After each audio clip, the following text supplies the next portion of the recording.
Vamos a ponerte al día con un breve resumen de la historia.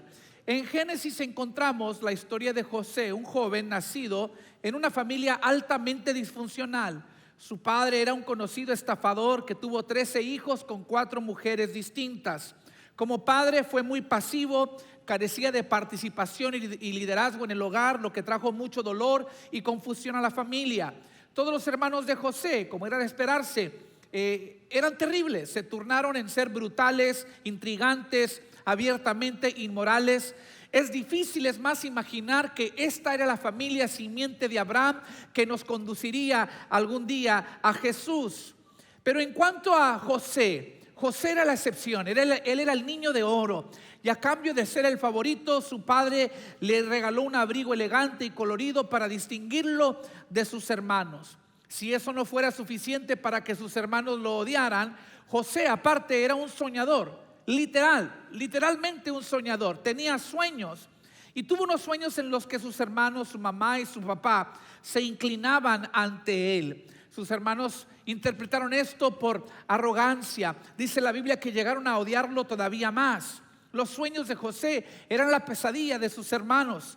Decidieron entonces darle una lección, tomar el asunto en sus propias manos, y conspiraron contra él para matarlo. Finalmente terminaron vendiéndolo mejor a su fastidioso hermanito. Lo vendieron como esclavo a Egipto. Pero la Biblia dice, y es un lema que se repite muchas veces en la historia, de que el Señor estaba con José. Lo hizo prosperar en Egipto. Cabe mencionar que José tenía el corazón de la Madre Teresa y el aspecto de Cristiano Ronaldo. O sea, el tipo lo tenía todo. Y entonces la esposa de su amo en Egipto se enamoró de él, empezó a tratar de seducirlo. Cuando él la rechazó, ella lo acusa falsamente de intento de violación. Lo llevaron a la cárcel. Allí estuvo muchos años. Pero en la cárcel Josué se dio cuenta que tenía un nuevo talento. No solamente era capaz de soñar, también podía interpretar los sueños de los demás. Y finalmente esto fue lo que lo sacó de la cárcel. Un día le trajeron a 2 ex oficiales del faraón, interpretó los sueños. Luego 2 años después, uno de ellos se acordó de él ante el faraón. Faraón lo mandó llamar cuando él también tuvo sueños. José pudo interpretar los sueños del faraón y predijo que venían 7 años de mucha prosperidad sobre la tierra de Egipto, seguidos por 7 años de una hambruna severa. José también en su interpretación presentó el plan para los desafíos que se avecinaban, e inmediatamente el faraón pudo distinguir que el Espíritu del Señor estaba sobre José y lo nombró en ese mismo día. El día que salió de la cárcel se convirtió en el primer ministro de Egipto. Esos son los de repentes de Dios que hablábamos la semana pasada. Dios es un Dios de repentes. Quizás hoy tú viniste de una manera, pero de repente Dios va a hacer algo en esta reunión y todo va a salir distinto. Dios va a hacer algo grande en tu vida. Si lo crees, di amén. Y ahí es donde retomamos la historia para esta última entrega de la serie. Un mensaje que he titulado Perdón en el Palacio. Perdón en el Palacio. Para todos ustedes que acaban de aplaudir, les advierto, este mensaje va a ser difícil. Lo sentí en la primera reunión, batallaron para digerir este sermón. Y les voy a decir por qué. Porque lo que ustedes van a escuchar va 100% en contra de todo sentimiento humano. Para practicar lo que vas a escuchar es necesario crucificar la carne. Así que sobre aviso no hay engaño, pero abra su corazón porque creo que Dios nos quiere ministrar. Padre, pedimos que tú nos hables, nos retes donde tenemos que ser retados, nos transformes donde tengamos que ser transformados, que nos reprendas donde tenemos que ser reprendidos. Pedimos, Señor, que tu palabra no vuelva vacía. Abre nuestra mente, nuestro corazón y nuestro entendimiento. Queremos salir de aquí bendecidos por tu palabra y listos para conquistar todo lo que tú tienes por delante. Todo esto te lo pedimos en el nombre de tu Hijo Jesús. Amén y amén. Perdón en el palacio. Cuando llegó la hambruna que había predicho José, la familia de él sin que él lo supiera, allá en Canaán, también estaba en una situación desesperada en casa. La hambruna que estaba afectando a Egipto también estaba afectando la tierra de Canaán. Y entonces su padre Jacob dice a sus hijos, los que quedaban, recuerden que Jacob en este entonces piensa que José ha muerto. Ya José no ha sido parte de la familia por muchos años. Pero le dice a sus hijos: he escuchado que en Egipto hay un gobernador que ha sido muy sabio y que durante la prosperidad almacenó y ahora tiene provisión. Vayan a él, quizás se apiaden de nosotros y podamos sobrevivir la hambruna. Génesis 42, versículo 6. Como José era gobernador de Egipto y estaba encargado de vender el grano a todas las personas, sus hermanos tuvieron que acudir a él. Mire esto, mire cómo Dios acomoda todas las cosas. No se daban cuenta que a quien venían a pedirle misericordia era a su hermano, quien habían traicionado hace 20 años. Cuando llegaron, se inclinaron delante de él con el rostro en la tierra.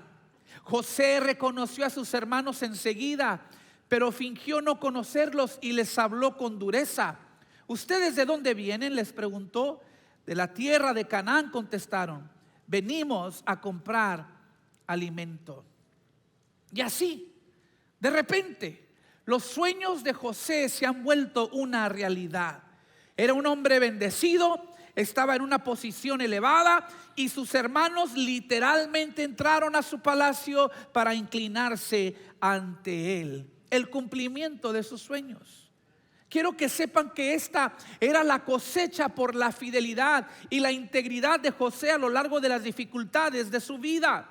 A menudo escuchamos la historia de José, pero se habla más sobre el sufrimiento y el sacrificio que sobre la recompensa. Es cierto que José fue abusado, es cierto que fue traicionado y calumniado, pero quiero que noten que aquí llega el momento del fin de su sufrimiento. No solo sobrevivió, sino que prosperó. Y sus postreros días fueron mejores que sus primeros días. A pesar de un mal comienzo y un proceso difícil, al final todo lo que Dios le prometió se cumplió. Dios no lo llevó allí en línea recta, sino por un camino roto, quebrantado, pero lo hizo llegar.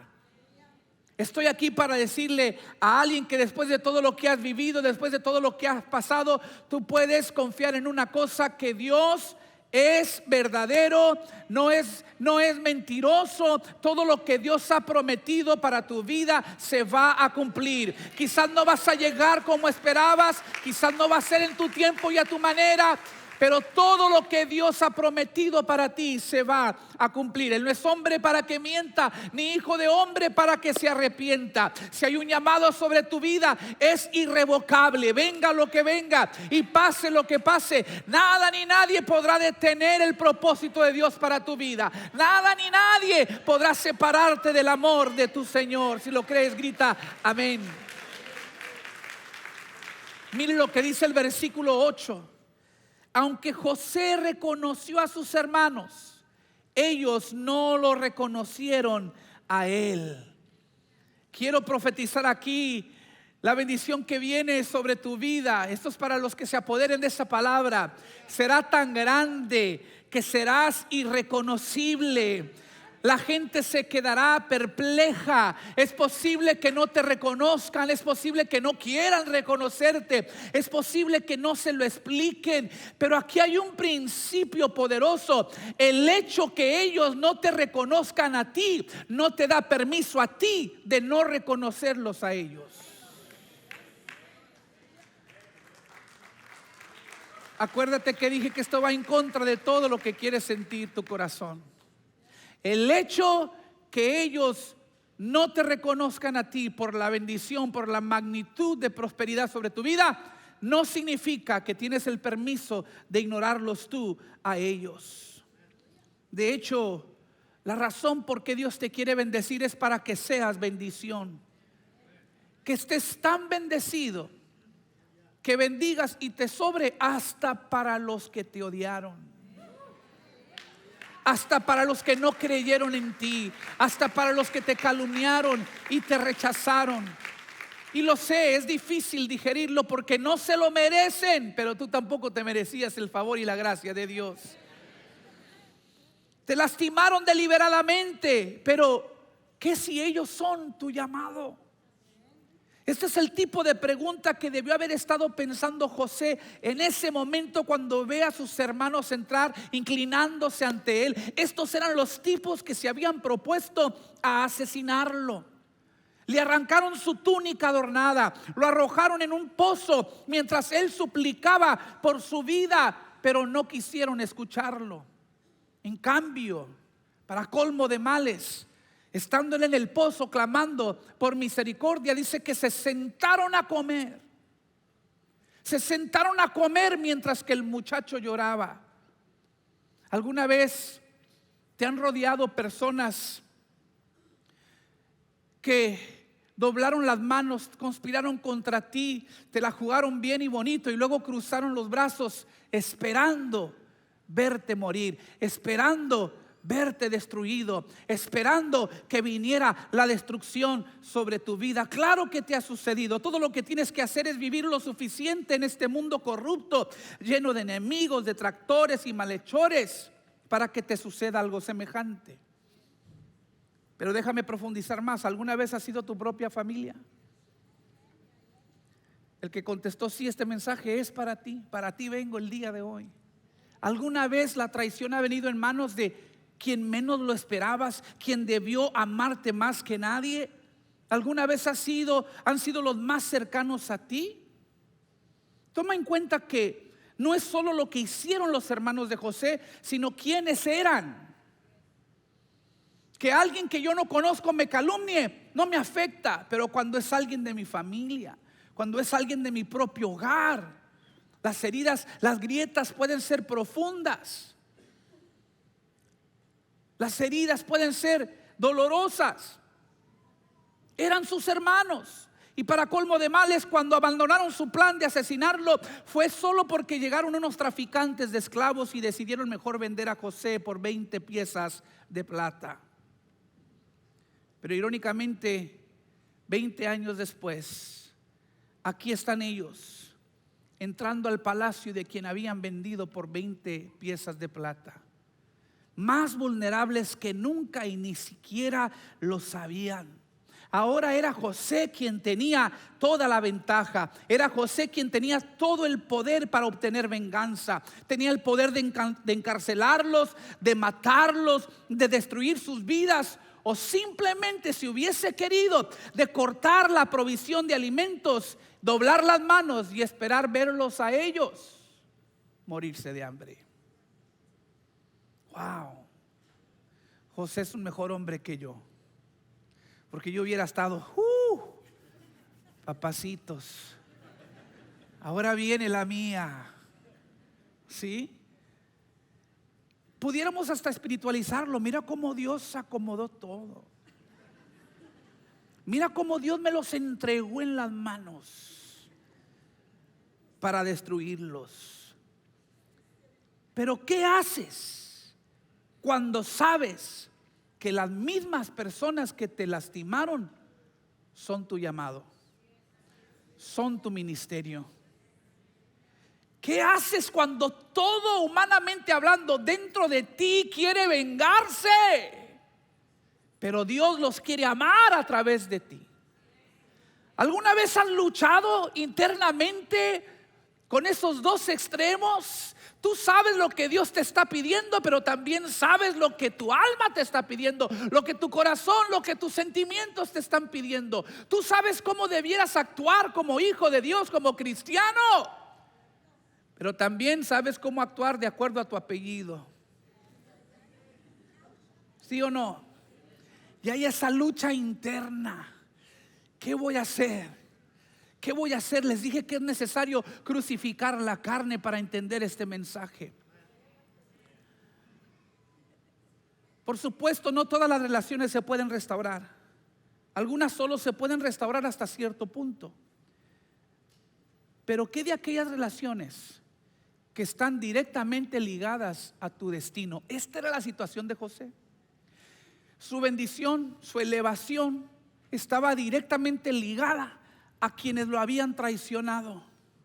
¿Qué haces cuando tu destino está directamente entrelazado a las personas o con las personas que te han herido? ¿Qué haces cuando la única razón por la que Dios te sacó del pozo y te hizo prosperar era para que extendieras la gracia a las personas que hubieran celebrado tu destrucción si hubiesen salido con la suya? Esta es la pregunta que yo espero que te confronte el día de hoy. Te la voy a poner en la pantalla. ¿Es tu amor más fuerte que tu memoria? Estoy pausando para efecto. ¿Es tu amor más poderoso que tu memoria? ¿Es tu amor por Dios, tu aprecio por su gracia y misericordia más fuerte que la memoria del dolor del pasado en manos de quienes te han herido? Deben entender, mis queridos hermanos, que José estaba viviendo dos hambrunas. Existía el hambre de alimentos en Egipto, pero también había el hambre de familia en José. Ellos entraron muriéndose de hambre, José en un palacio, pero muriéndose por ellos. Quería decirles quién era, pero aún no había llegado el momento. Cuando José los acusó de ser espías, se aterraron, se amedrentaron porque sabían la pena que cargaba semejante acusación. Y ellos afirmaron: no, somos hombres honestos, somos todos hijos de un solo padre. En otras palabras, no somos una pandilla, somos una familia. Es importante entender aquí algo. José decidió poner esa afirmación a prueba. Ellos dijeron: somos hombres honestos. Y José pensó: nos vamos a dar cuenta. Quizás sus corazones habían cambiado y José quiso darles el beneficio de la duda. En ningún momento escuchas de resentimiento, en ningún momento escuchas de venganza. José les dio el beneficio de la duda, porque él sabía que es importante entender la relación entre el perdón y el arrepentimiento. José era capaz de perdonar, pero había que ver si ellos eran capaces del arrepentimiento, porque no es lo mismo el perdón ofrecido que el perdón recibido. Como creyentes, como hijos de Dios, siempre tenemos que ofrecer perdón. Pero para que el perdón bíblico sea completo, también se tiene que recibir. Y el perdón recibido requiere arrepentimiento por parte del ofensor. Y cuando hay arrepentimiento genuino por parte del ofensor, se abre el camino a la reconciliación. Y este es el escenario que quiero que te imagines. Una situación donde Dios te está llamando a la reconciliación. Estos muchachos admitieron su culpa el uno al otro, sin saber que mientras ellos hablaban, José podía entender su idioma hebreo. Ellos decían: esto nos está pasando, nos están acusando de espías, es el juicio de Dios por lo que le hicimos a José hace 20 años. Y José podía entender sus palabras, podía escuchar sus palabras de arrepentimiento. A través de los siguientes días los puso en ciertas pruebas para a ver si mostraban integridad, y así sucedió. Todo culminó cuando el hermano mayor, Judá, que había sido de los más terribles, estuvo dispuesto a convertirse en esclavo del gobernador de Egipto a cambio de que soltara a Benjamín, el menor de todos, para que regresara a su padre. Dijo Judá, dijo: Señor, por favor, tenga misericordia. Si el muchacho no vuelve, a mi padre se va a morir, porque ya perdió al favorito, ya perdió al que él quería. Hace mucho que no sabemos nada de él. Ahora prefiero quedarme yo y que regrese mi hermanito a su padre. Y en ese momento José supo: wow, estos hombres realmente están transformados. José sabía: wow, verdaderamente tengo que perdonar. Yo quiero que veamos lo que sucedió cuando finalmente llegó el momento de que José se revelara a sus hermanos, les revelara quién era. Versículos 1 al 3, Génesis 45. Quiero que se inserte en la escena porque esto es muy conmovedor. José ya no pudo contenerse. Había mucha gente en la sala y les dijo a sus asistentes: salgan todos de aquí. Así que estuvo a solas con sus hermanos en el momento de decirles quién era. Entonces perdió el control y se echó a llorar. Lloraba con tanta fuerza que los egipcios podían oírlo, y la noticia pronto llegó al palacio del faraón. Soy José, dijo a sus hermanos. Vive mi padre todavía. Pero sus hermanos se quedaron mudos. Estaban atónitos al darse cuenta de que tenían a José frente a ellos. Por favor, acérquense, dijo José. ¿Vive aún mi padre? Yo soy su hermano, a quien ustedes vendieron como esclavo en Egipto.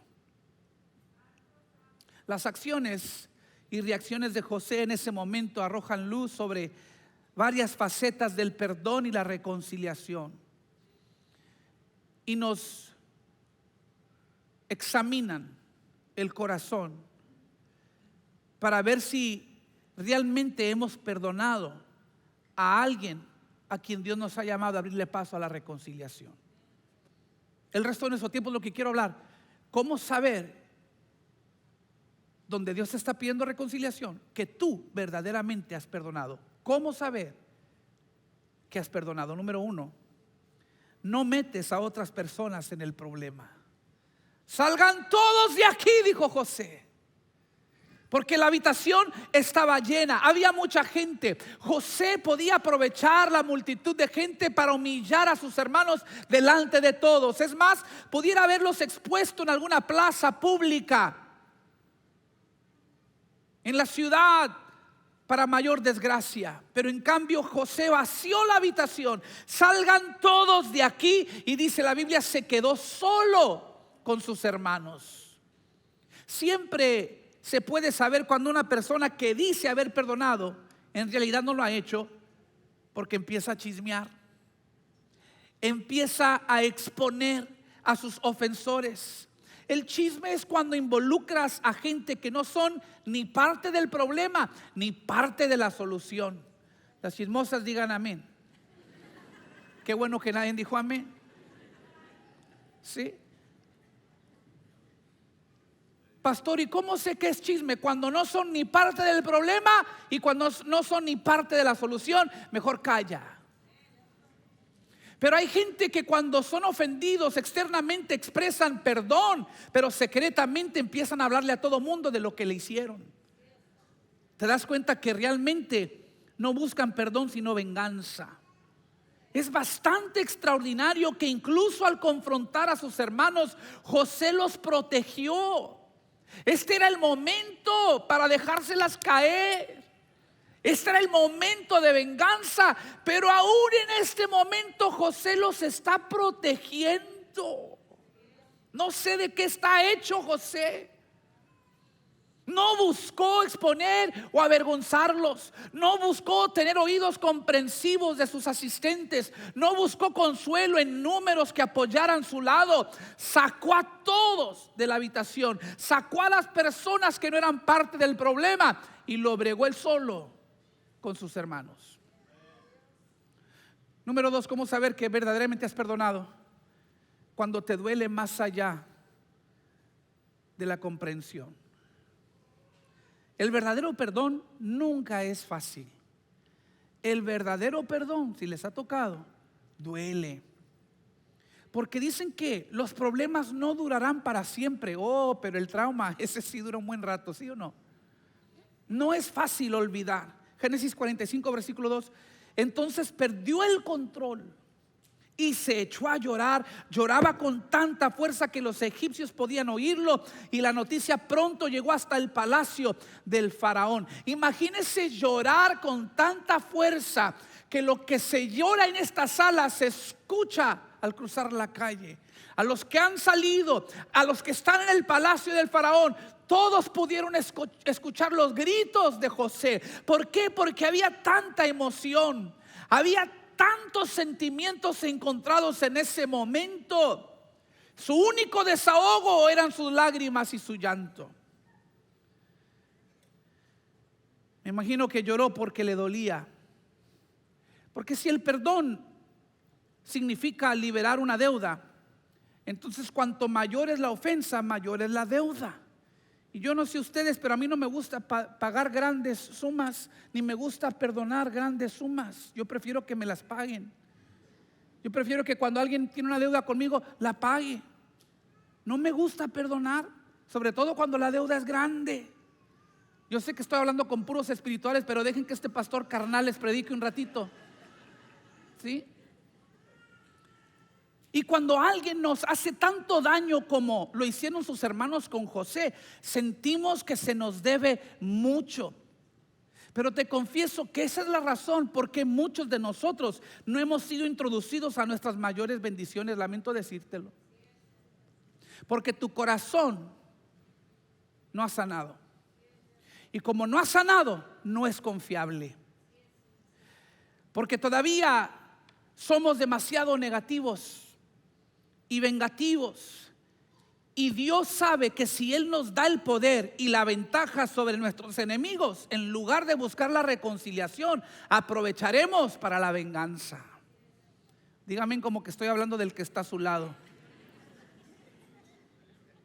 Y puede que hayas estado orando por poder, puede que hayas estado pidiendo por una posición elevada, puede que has estado clamando, creyendo por una promoción, pero Dios no puede confiarte todavía cuando tu cabeza sigue siendo más grande que tu corazón. Si no va a decir amén, diga ouch. El tipo de favor que Dios quiere derramar sobre tu vida se la va a llevar a alguien cuyo amor es más fuerte que su memoria. Esto explica por qué Dios probó mucho la integridad de José a lo largo de su vida, tanto en el pozo como en la cárcel, como en el palacio. Dios estaba construyendo en José el carácter para manejar la ventaja de la manera correcta. La semana pasada hablamos de cómo manejar la prosperidad y la bendición, pero la prosperidad y la bendición también te dan un sentido de ventaja, te da poder sobre las personas, y eso también hay que saber manejarlo para que Dios te confíe más. ¿Qué iba a hacer José cuando tuviera el poder sobre sus enemigos? ¿Se iba a dejar llevar por sus emociones o se iba a someter a Dios en obediencia? Esa era la pregunta. Y aquí vemos la respuesta. José llora porque su carne quiere vengarse, pero su espíritu le insta a humillarse en obediencia al Señor. Esto no se trata, José, de cumplir la agenda que traes en contra de tus hermanos. Se trata de cumplir la agenda que Dios tiene con ellos. Y esta escena muchos la hubieran interpretado por debilidad. Un hombre adulto, un gobernador, una persona de alto perfil, llorando como un bebé, gritando a todo pulmón, puede parecer una debilidad. Pero lo mismo que parece debilidad para el hombre, parece fuerza para Dios. ¿Alguna vez la gente te ha juzgado por tu grande corazón? Eres un idiota, te dicen. Tú dejas que la gente se aproveche de ti. Eres un tonto porque tú dejas que la gente te pisotee.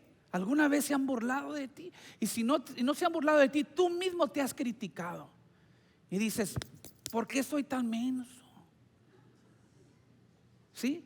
¿Por qué dejo que la gente me haga eso y se me resbala?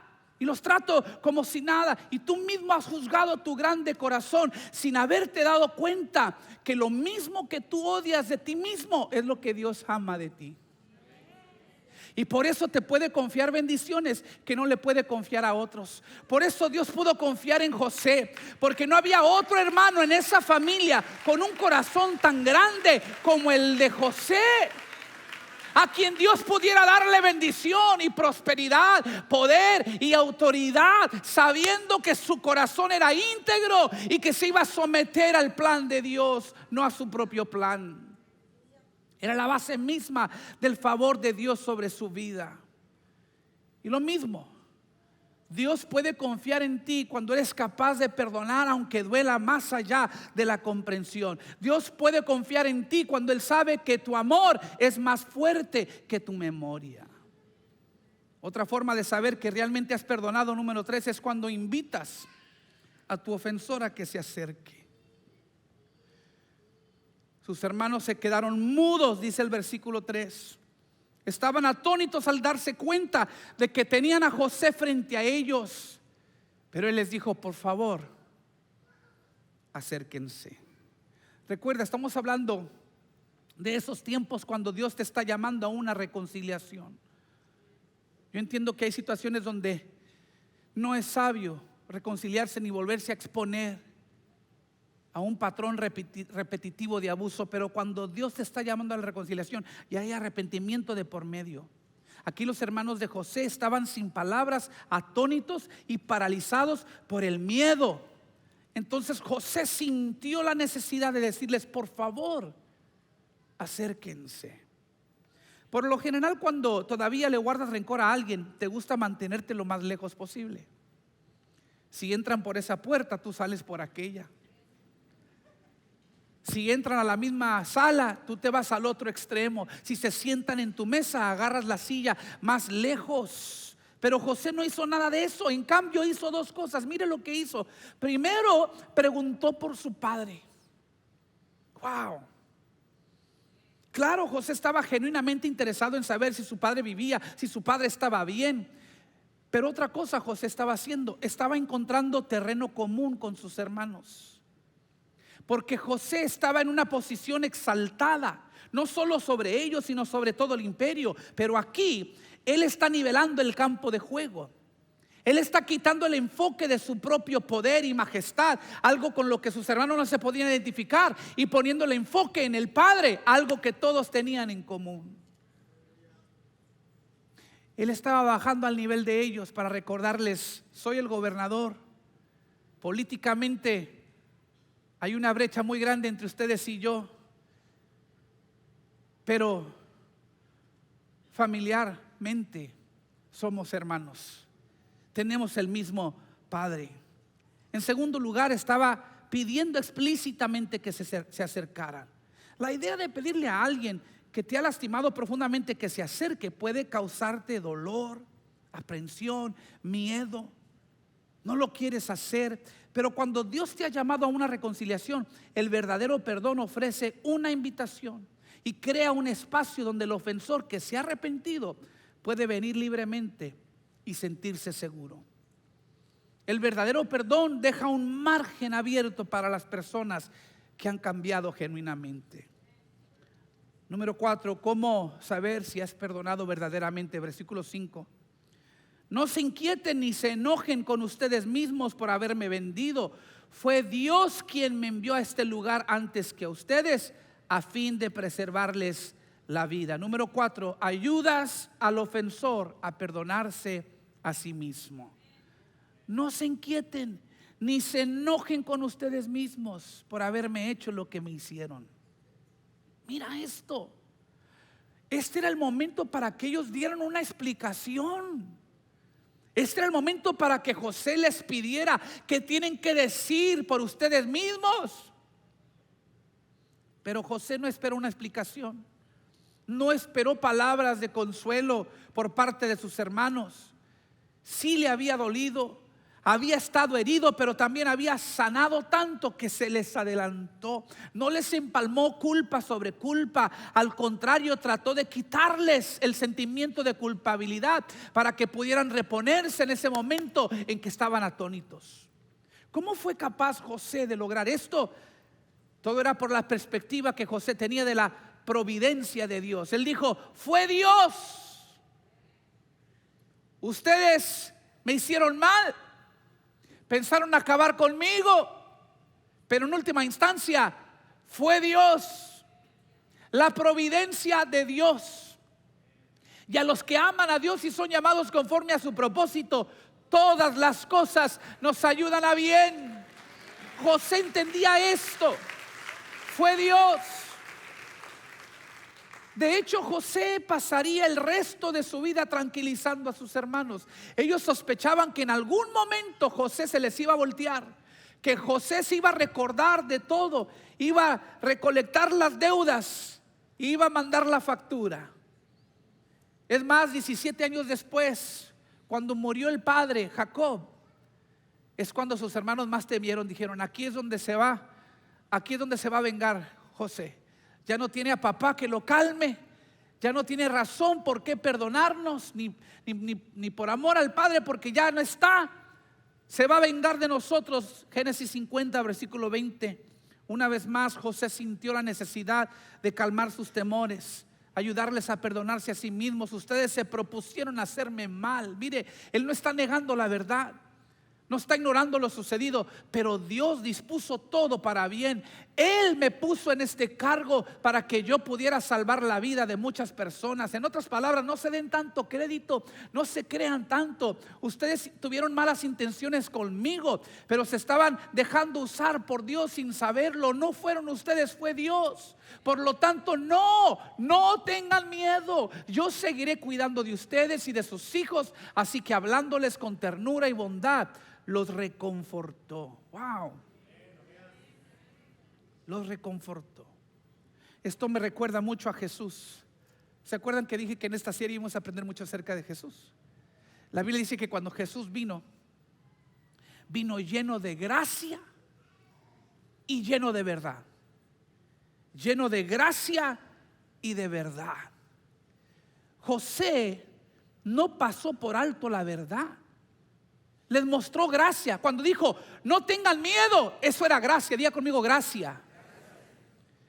Pero también les dijo: tenían la intención de hacerme daño, eso era la verdad. Diga conmigo: verdad. O sea, ustedes tenían malas intenciones, verdad.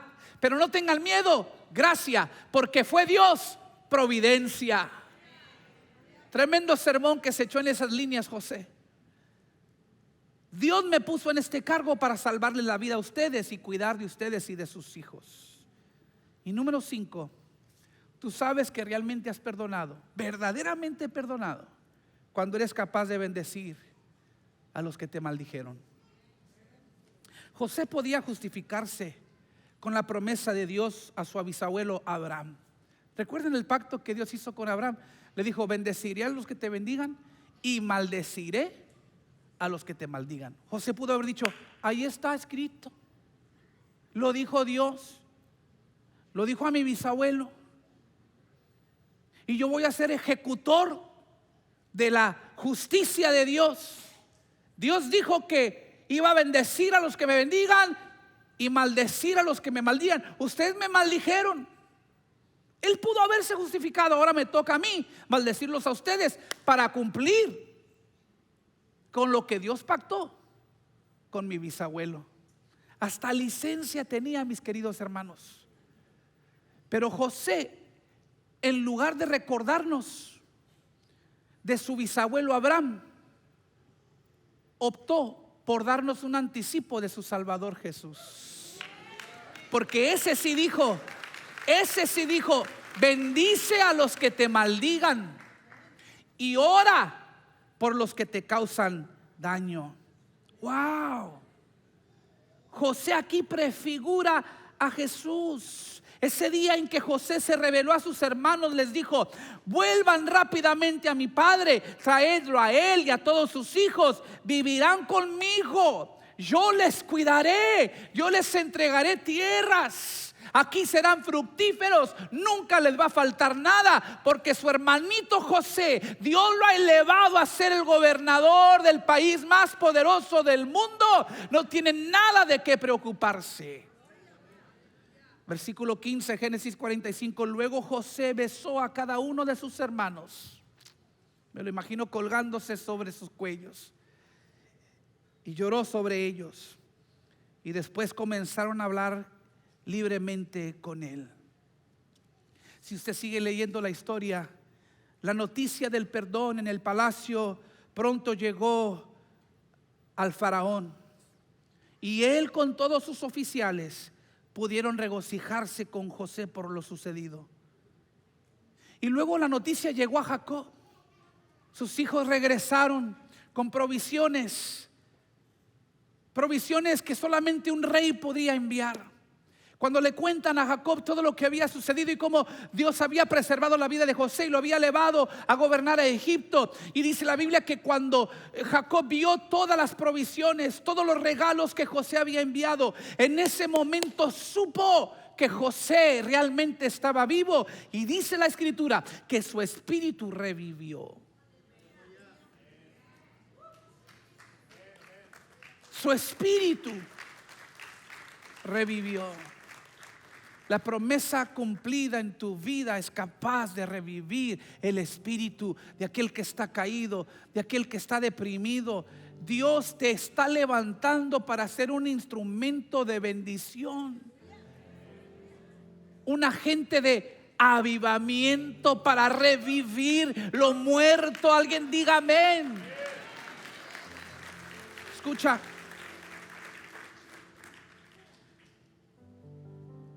Lo peor de la hambruna, sin embargo, aún estaba por llegar. Pero a José y a toda su familia nunca les faltó nada. Llegaron a Egipto al lado de José. Se les dio la mejor tierra de Egipto, la región de Gosén. Y yo estoy aquí para decirle a alguien que tu sanidad de las traiciones, las injusticias, el dolor de tu pasado y demás, tu sanidad vendrá cuando tú regales hoy lo que nadie te regaló entonces. Cuando tú des hoy la misma gracia que necesitabas y que nadie te dio en el pasado.